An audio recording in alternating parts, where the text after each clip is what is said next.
Yang jemaat yang dikasihi Tuhan, mari kita buka kitab Injil Matius pasal ke-17.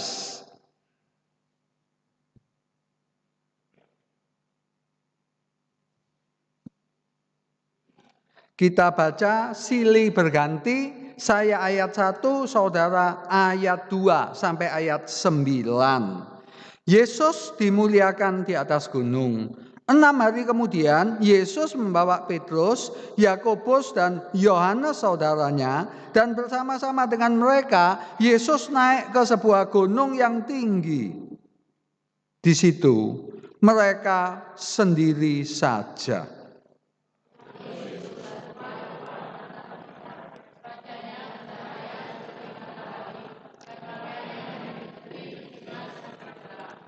Maka tampak kepada mereka Musa dan Elia sedang berbicara dengan Dia.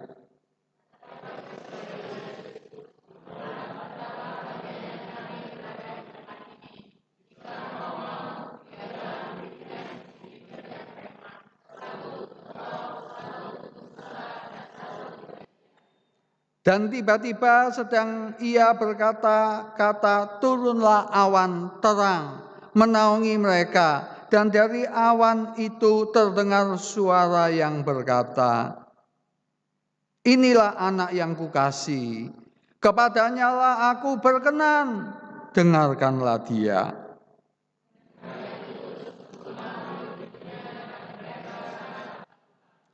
Lalu Yesus datang kepada mereka dan menyentuh mereka sambil berkata, berdirilah, jangan takut.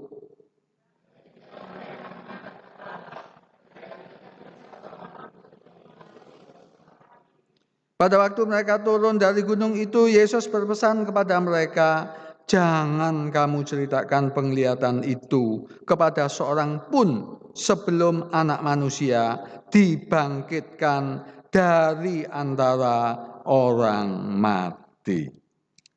Jemaat dikasih Tuhan, sebelum saya memberitakan firman Tuhan, saya minta tolong HP di silent. Tidak ada yang WA-an, tidak ada yang telepon, HP dipakai untuk membaca Alkitab boleh. Tapi ingat, ini ibadah. Ibadah harus sopan dan tunduk kepada Allah. Ibu bapak yang dikasih oleh Tuhan, perikop yang kita baca ini ditulis di Markus, ditulis di Lukas.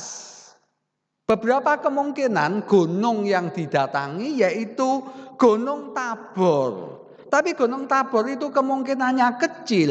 Soalnya apa? Gunung itu jaraknya agak jauh dari Kaisarea Filipi. Dan gunung itu dihuni banyak orang. Sehingga menurut pengamat, umumnya komentator Alkitab mengatakan bahwa gunung yang didatangi Yesus dengan 3 muridnya adalah Gunung Hermon. Yang menarik lagi bicara tentang gunung, mengingatkan Musa, mengingatkan Elia, di mana gunung adalah orang biasanya siap untuk bertemu Tuhan dan siap untuk mendengarkan suaranya. Hanya di Matius dikatakan wajahnya Yesus bersinar-sinar seperti matahari.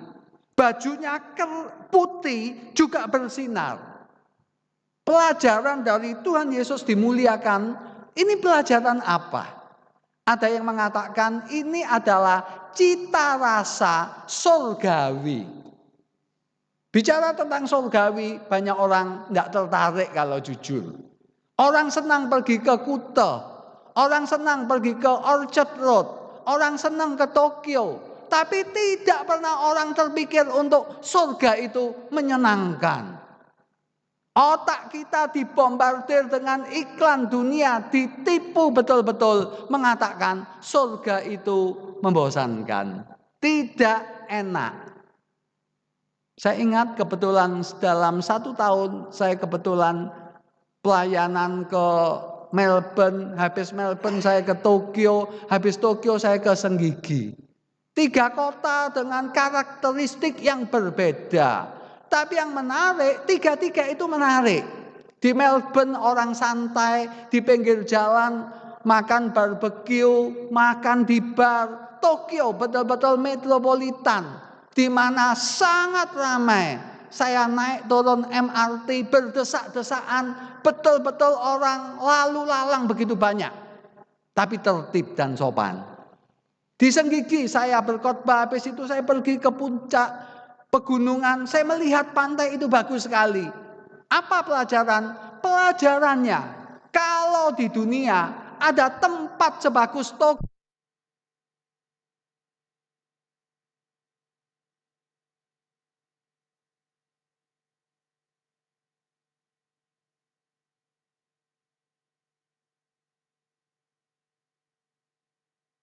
di atas gunung ini mengajarkan kita cicipan tentang surga. Tapi bukan itu saja. Melalui pelajaran ini saya akan memberi saudara 2 pelajaran besar. Yang pertama, Yesus lebih besar dari Musa. Yesus lebih besar dari Elia. Ibu bapak, apakah saudara tergairah dengan Yesus? Banyak orang cerita tentang Yesus, tetapi hatinya tidak ada gairah dengan Yesus. Orang lebih tertarik dengan Chow Yun-fat. Orang lebih tertarik dengan Angelina Jolie. Tapi tidak tertarik dengan Yesus. Sebab itu yang namanya doa seringkali kering kerontang. Sebab itu Alkitab hanya buku yang berdebu. Kita tidak tertarik dengan Yesus. Kita hanya tertarik dengan seremonial. Kita tertarik dengan show. Kita hanya tertarik dengan hal-hal yang berkaitan dengan pelayanan. Saudara, tapi saya beritahu kepada saudara, Yesus lebih agung, lebih hebat dari Musa. Petrus ketika melihat Musa, melihat Elia, terkejut, kagum, dan berkata, ayo kita dirikan kemah. Ini saat yang hebat. Saudara, siapakah Musa? Musa adalah satu nabi yang hidup 1300 tahun sebelum Yesus lahir, menerima hukum Taurat di Gunung Sinai, penulis 5 kitab Pentateuch, pembuat mujizat yang paling hebat dari Israel di Mesir, dan sangat banyak melakukan mujizat. Musa adalah nabi terbesar. Elia, seorang nabi yang terkemuka dari semua nabi sejak Musa. Saudara ingat Elia, ingat api diturunkan dari langit. Saudara ingat Elia, ingat burung gagak diutus untuk memberi makan dia. Saudara ingat Elia, ingat pertemuannya di Gunung Horeb bersama Tuhan. Saya lihat ada orang tunduk ke bawah, apakah mencatat khotbah saya atau menulis WA. Tolong ya, tetap saya ingatkan ini ibadah. Kalau saudara memang tidak mau dengar khotbah saya, tidak apa-apa. Tapi saya usul jangan di tempat ini. Ya, ini ibadah. Hormati Tuhan. Saudara ke rumah saya main HP, saya katakan paling tidak saudara tidak menghormati saya. No problem. Kita sama manusia. Tapi ibadah jangan sampai tidak menghormati Tuhan. Make you limau itu ya. Saudara, Yesus lebih besar daripada nabi-nabi. Karena apa? Yesus adalah anak Allah. Apa definisi anak Allah? Definisi anak Allah artinya apa? Allah Tritunggal. Allah Anak, Allah Bapa, Allah Putra, Allah Roh Kudus, mereka itu sederajat. Mereka itu mutunya sama, tapi mereka ada perbedaan pribadi. Satu batu sebesar gunung, derajatnya kalah dengan sebuah pohon beringin. Pohon beringin kalah derajatnya dengan seekor kucing. Seekor kucing kalah derajatnya dengan singa. Seekor singa kalah derajatnya dengan bayi. Seorang bayi kalah derajatnya dengan malaikat. Tapi jarak antara batu pergi ke pohon beringin, pergi ke singa masih sedikit derajatnya. Tapi jarak antara pencipta dengan ciptaan itu tidak terbatas derajatnya. Ibu bapak yang dikasihi Tuhan, Yesus adalah pencipta, kita adalah ciptaan. Yesus ada di mana-mana. Dia bisa ada di Afrika, dia bisa di Saudi, dia bisa di planet Mars, dia bisa di mana-mana. Itulah Yesus. Tetapi kita terbatas. Yesus Maha tahu, kita pengetahuannya terbatas. 5 tahun lagi, apakah saudara masih hidup? Enggak tahu. Tapi Yesus tahu. Sekarang ada 7 miliar penduduk dunia. Masalahnya yaitu nasib mereka bagaimana? Hanya Yesus yang tahu. Ibu bapak yang dikasihi Tuhan, apa pelajaran kalau Yesus lebih besar dari Elia? Yesus lebih besar dari Musa? Pelajarannya sederhana. Saudara, seperti kata Allah Bapa, yaitu apa? Dengarkanlah dia. Yesus jangan disamakan Musa, jangan disamakan Elia. Musa dan Elia nabi yang hebat, cuma manusia biasa. Tapi Yesus itu anak Allah. Pelajaran apa? Kalau berbicara tentang Yesus, saudara harus punya sikap menyembah, sikap menghargai. Seorang pernah berkata, kalau Shakespeare datang ke satu pertemuan besar, orang berdiri untuk menghargai dia. Tapi kalau Yesus datang ke satu pertemuan, maka orang sujud dan menyembah ujung jubahnya. Ibu bapak, apa artinya? Artinya sikap saudara terhadap Yesus itu bagaimana? Itulah yang perlu kita pelajari. Celine Dion datang ke Jakarta, karcisnya 25 juta. Karcisnya habis, orang ingin dengar lagunya. Saya yakin tidak ada orang yang datang terlambat. Yang menarik dengan gereja, kadangkala orang datang terlambat.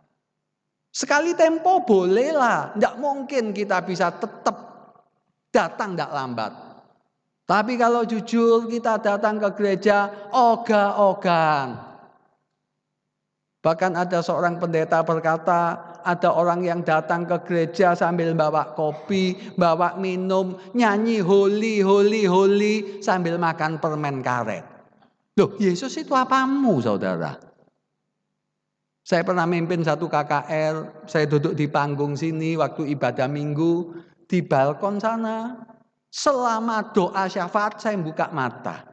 Saya ingin tahu bagaimana orang Kristen berdoa. Ada seorang pemuda di ujung balkon sana selama 8-9 menit main HP terus.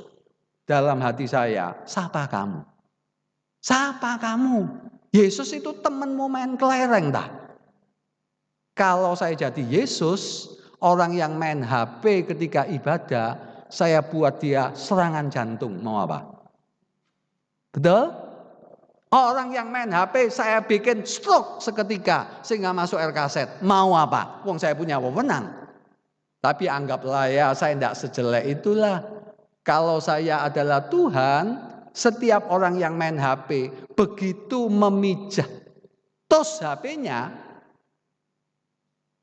kena setrum dan pingsan. Malu toh, tidak berani main HP lagi.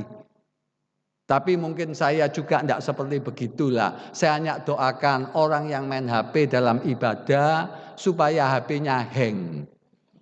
Ya, LCD-nya buram, rusak dan kecebur di air. Cak toto ya, tidak terlalu jahat. Saudara ingat, Allah itu baik, tapi Allah itu juga sangat terhormat. Sebab itu beribadahlah dengan sopan santun.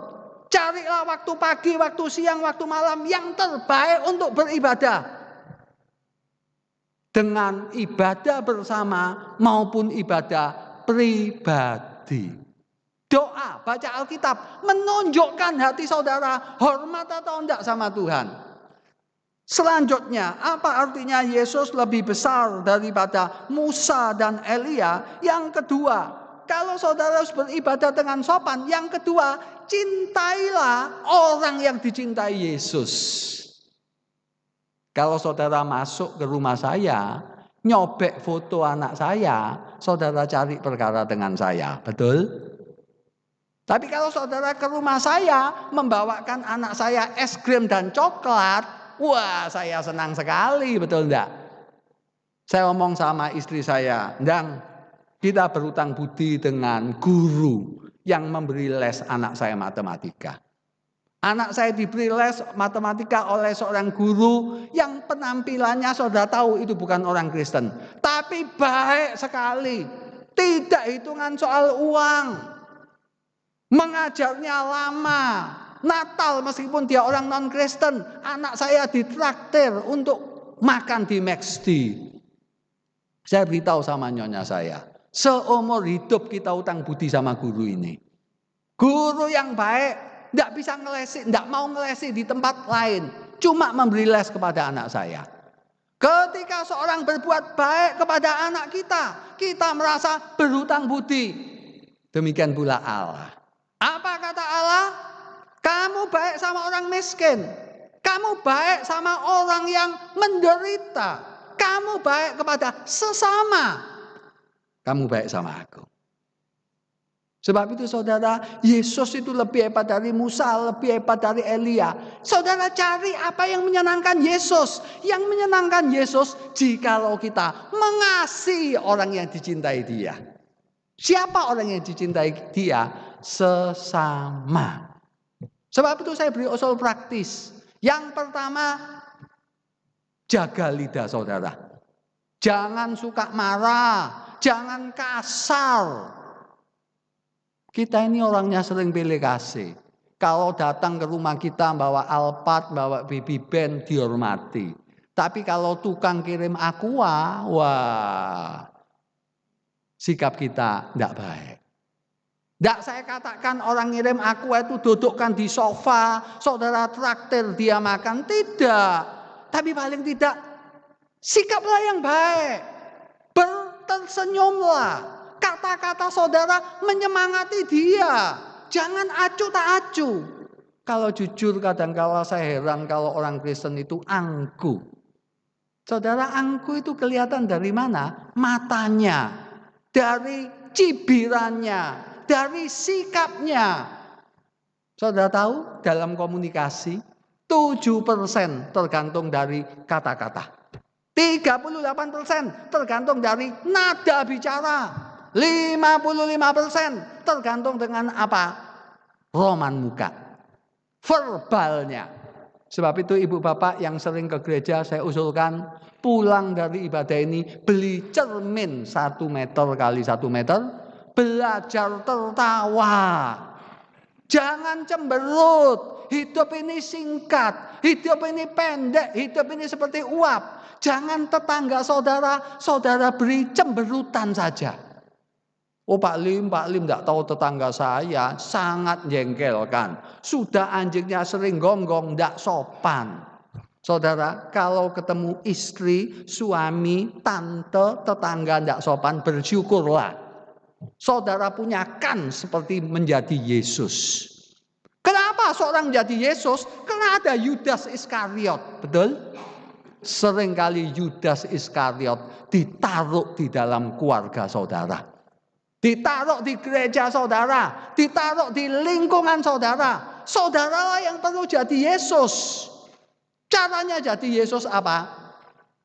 Hangat, ramah, peduli. Melalui apa? Kata-kata, nada bicara, roman muka. Kadang-kala saya heran, orang kaya punya 1-2 M aja gayanya luar biasa. Seakan-akan dunia di tangan dia. Saya punya kenalan yang punya 500 M lebih. Sikapnya baik sekali, saudara.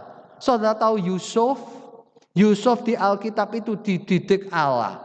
Ketika bawa cawan penuh, dia tidak sombong. Sebab itu saya usulkan, kalau saudara menganggap Yesus hebat, Yesus nomor 1, bersikap baiklah terhadap sesama. Yang pertama, jangan angku. Caranya jangan angku apa? Bersikap baik sama semua orang. Jangan tebang pilih dan jangan pilih-pilih. Juga kalau di WA orang, jangan pilih-pilih. Oh ini temanku, friendku, tak balas. Ini belum friend, tak balas. Loh, saudara, kalau orang sampai WA dengan saudara, biasanya pasti ada perlu, betul? Oh iya Pak, perlunya hutang. Ya, tidak usah diutangi lah, selesai toh. Jawaban dengan sopan dan halus. Orang sudah tidak punya uang mau hutang sama saudara, WA-nya dipending aja saja. Centang 2 tapi tidak hijau-hijau terus.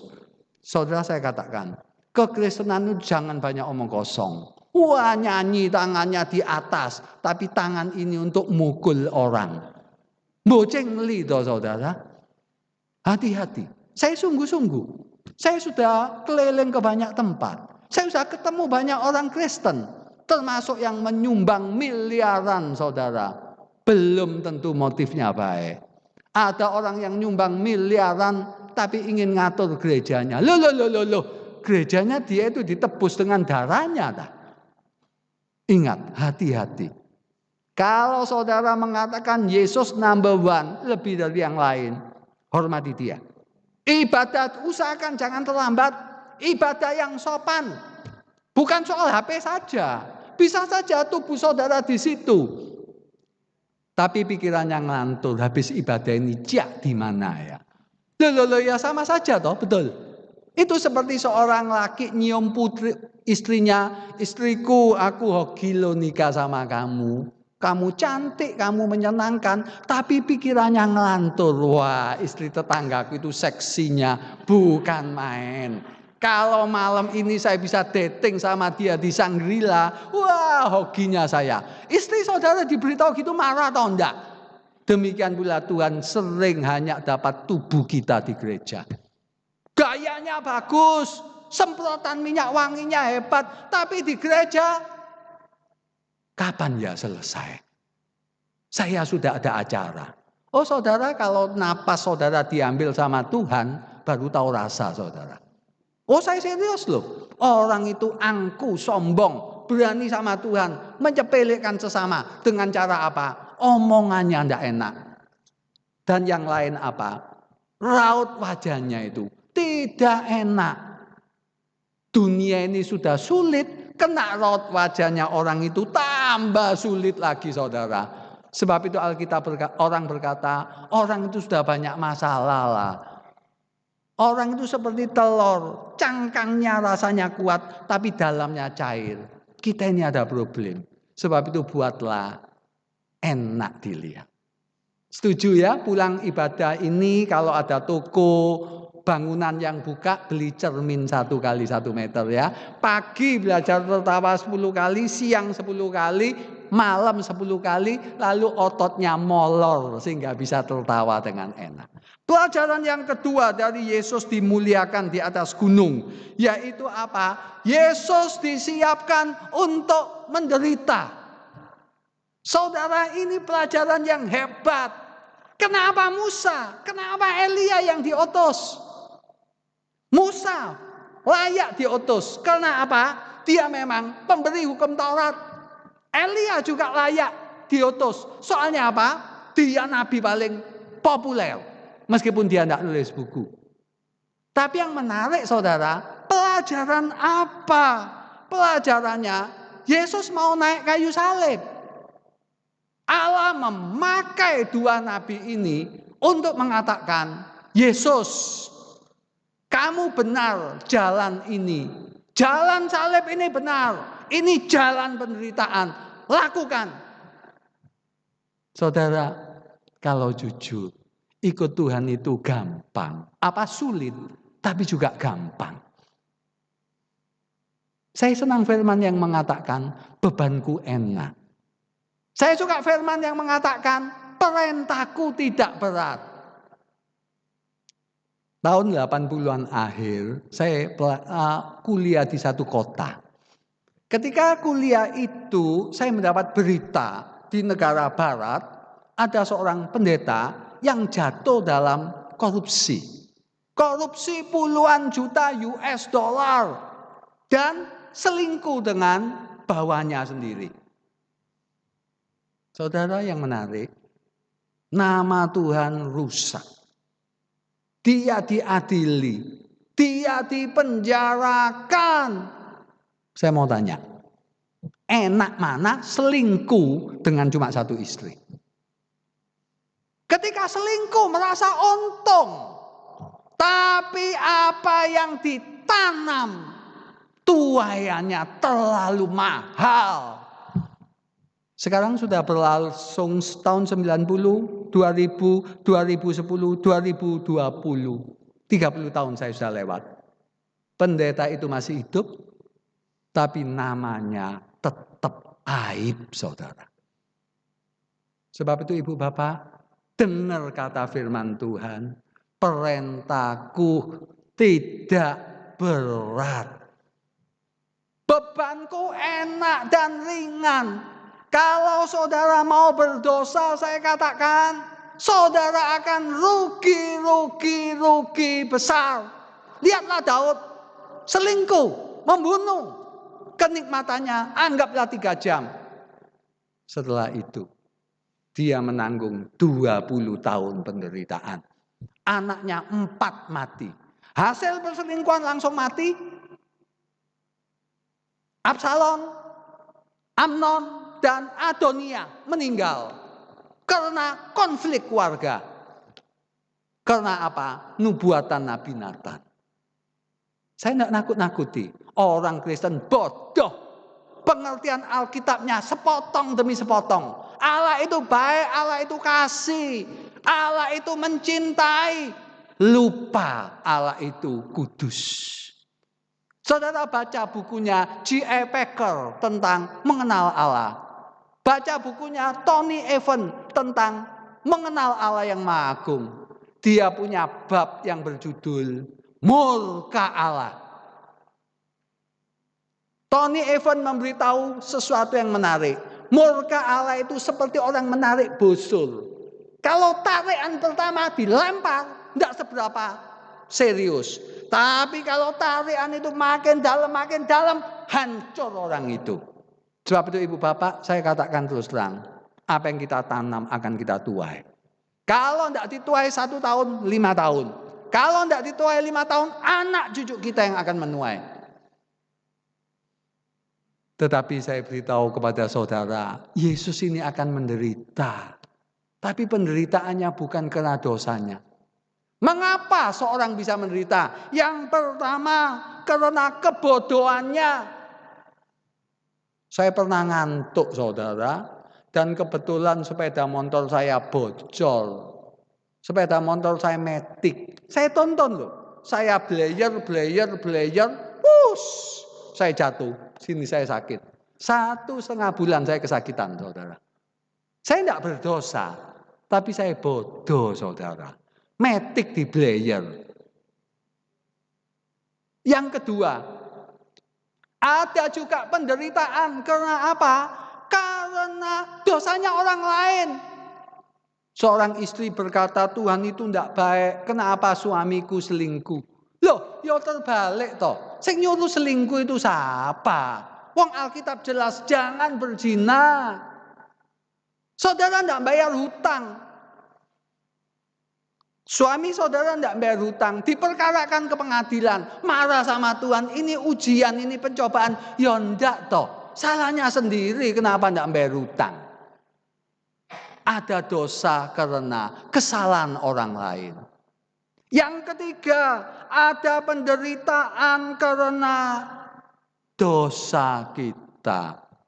Miriam, Raja Usia, Ananias dan Safira, dan juga Nabi Yunus.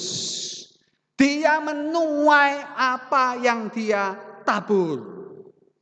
Tetapi yang menarik, Musa, Elia, Ayub, khususnya Tuhan Yesus menderita bukan karena dosanya, tapi karena kehendak Allah.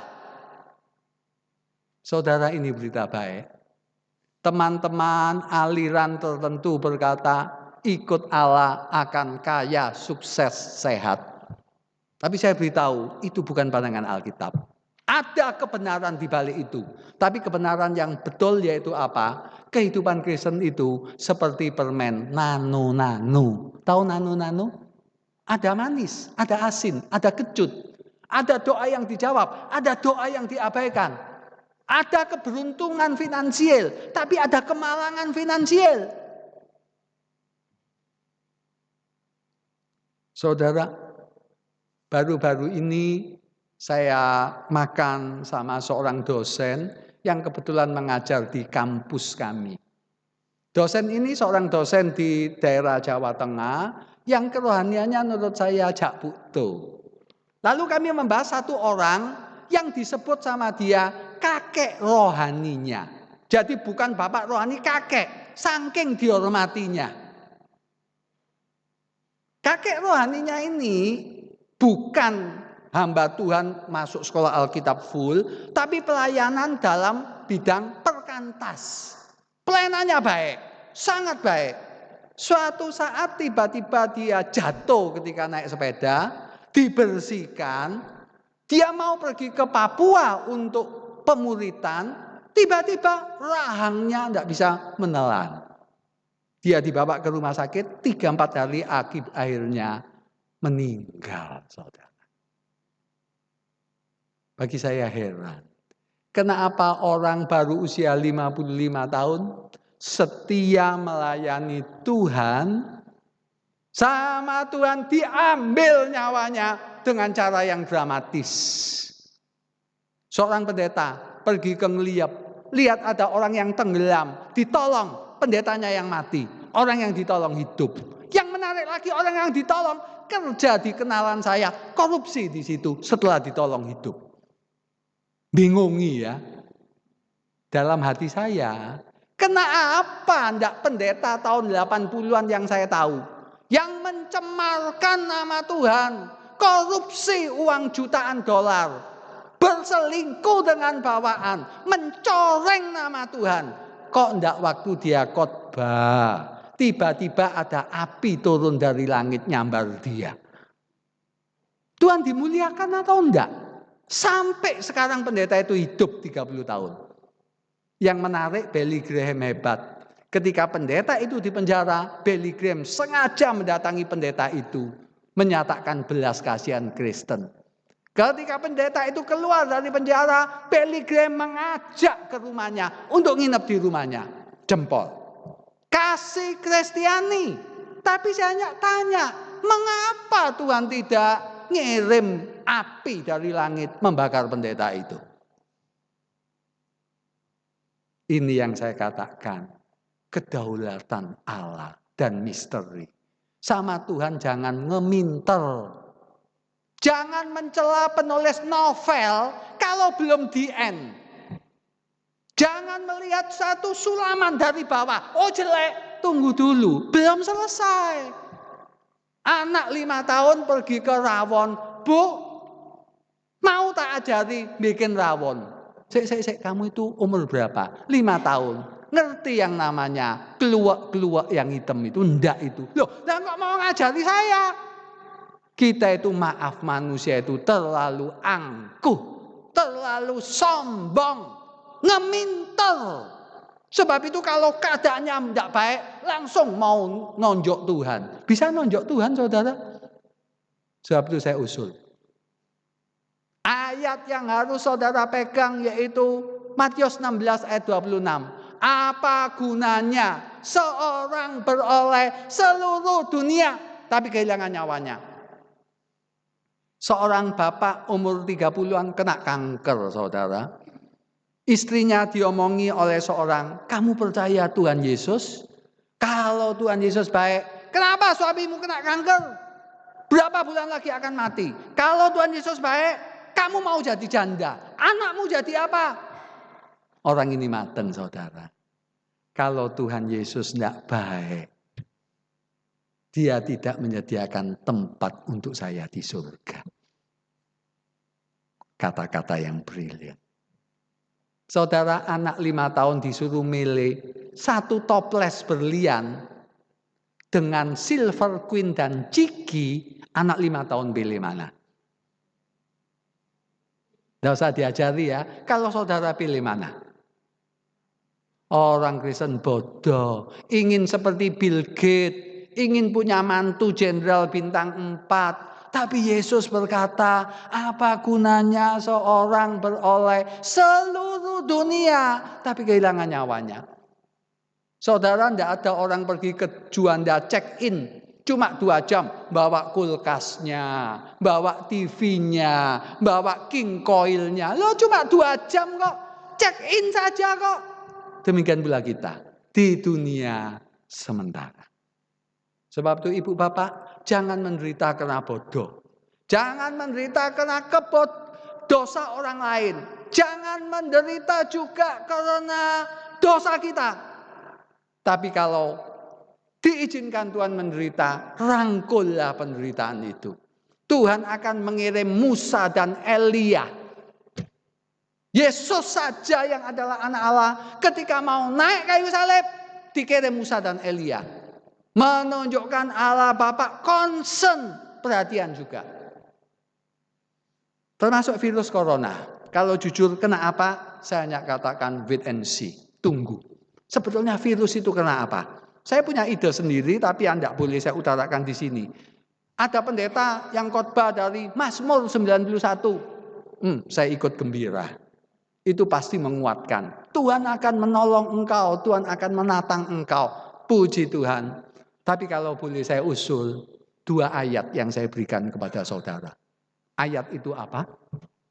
Allah turut bekerja dalam segala hal untuk mendatangkan kebaikan bagi orang yang mencintai Dia.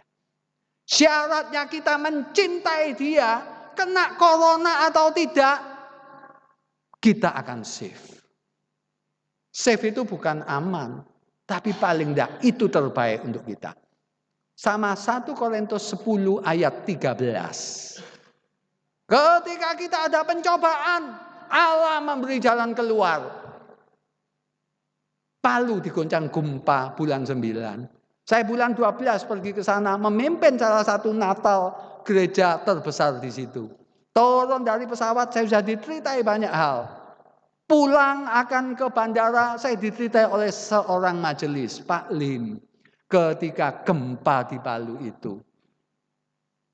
Tuhan menolong umat Kristiani secara indah. Umat lain pun ditolong. Tapi karena dia dari sudut kekristenan, dia mengatakan Tuhan menolong. Waktu itu saya ingat ada barang saya berada di sini. Dinding itu nanti akan jatuh karena saya tidak tahu gempa. Kok tiba-tiba pada hari hanya detik hanya itu ada bel bunyi. Saya pergi ke bel sehingga gempa jadi dinding itu tidak kena saya. Ada lagi yang cerita tentang pesawat Hercules yang datang bisa kosong sehingga dia puluhan orang dengan anggota keluarganya masuk dan bisa sampai ke luar pulau yang lain.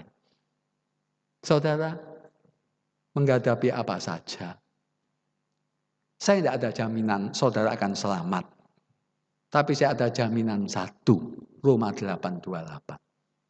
Kalaupun saudara mengalami banyak hal, yang sulit, yang berat, asal hati saudara cinta Tuhan sungguh-sungguh. Tuhan pasti menolong kita dan turut bekerja untuk kebaikan kita. Seperti saya masih tidak bisa mikir, kenapa murid saya yang cantik 26 tahun, pinter khotbah, saya kenalkan di satu gereja dengan 500 jemaat. Hampir diterima. Kok disuruh tes general check up. Tidak tahu akhirnya ketahuan kena kanker leukemia. 26 tahun mati saudara. Prospeknya sangat baik. Tapi mengapa pendeta tahun 80-an yang mencemarkan nama Tuhan dengan korupsi puluhan juta US dollar, berselingkuh dengan seorang wanita, tidak dikirim api dari langit untuk menghanguskan dia. Sekali lagi saudara, dia itu Tuhan. Jangan ngeminter. Dia itu penulis novel. Novelnya belum selesai. Tunggu sampai selesai. Saudara akan tahu betapa briliannya dia. Dan kalau banyak yang menderita bukan karena dosa, baca kitab Ayub. Apakah tidak mendapat apa-apa? Ayub takut akan Tuhan. Ketika dia komplain. Ketika Tuhan menjawab, dia tidak menjawab tentang penderitaan Ayub. Tapi apa yang dijawab? Di mana kamu ketika saya menaruh bumi? Di mana kamu ketika saya menaruh hujan es? Tuhan tidak menulis buku tentang maksud penderitaan. Tapi Tuhan menjumpai Ayub. Orang yang menderita bukan karena dosanya, orang itu akan dijumpai Allah. Yesus anak Allah, mau naik kayu salib, dikirim Musa dan Elia. Tuhan Yesus berdoa di taman Getsemani, dikirim malaikat untuk menguatkan dia. Sebab itu seorang pendeta berkata, setiap kita ada taman Getsemaninya, dan setiap kita ada malaikat yang dikirim untuk kita. Sebab itu setiap pagi berdoalah supaya tidak kena virus corona. Doa sungguh-sungguh. Juga jaga kesehatan baik-baik. Yang kedua, berdoa juga supaya rumah saudara tidak kebanjiran. Berdoalah setiap pagi, minta perlindungan. Tapi setelah jaga-jaga, setelah doa, terjadi, bersyukurlah. Dia Bapak kita. Rambut kepala tidak ada yang luput dari pengamatannya.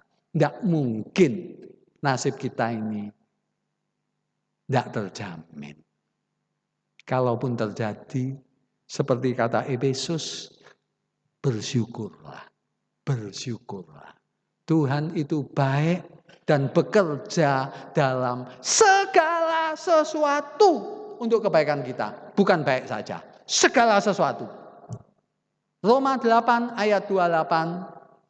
1 Korintus 10:13, saya titipkan saudara untuk menghadapi ketakutan virus corona, ketakutan akan bangkrut, ketakutan tidak menikah, ketakutan tidak punya anak, ketakutan apa saja. Tuhan turut bekerja. Mari kita berdoa. Sebelum berdoa, saya undang berdiri, kita membaca bersama-sama Roma 8 ayat 28. Tahu ya letaknya Roma ya? Sudah? Ayo kita baca Roma 8 ayat 28 sudah ditayangkan. Bagus. 1, 2, 3. Kita tahu sekarang bahwa Allah turut bekerja dalam segala sesuatu untuk mendatangkan kebaikan bagi mereka yang mengasihi Dia, yaitu bagi mereka yang terpanggil sesuai dengan rencana Allah. Mari kita berdoa. Bapak di surga, Engkau ada di sini, jadikan kami pelaku firman-Mu, menghormati Dikau setinggi-tingginya, mencintai sesama seperti diri sendiri, dan juga yang tidak kalah pentingnya, ketika kami menderita, tidak mengancungkan tangan kami melawan Dikau, tapi kami tunduk dan hormat, seperti Ayub, seperti Yesus. Ini doa kami dalam nama Tuhan kami, Yesus. Amin. Silakan duduk. Jangan lupa membeli cermin ya. Kalau tidak ada sekarang, beli besok 1 kali 1 meter.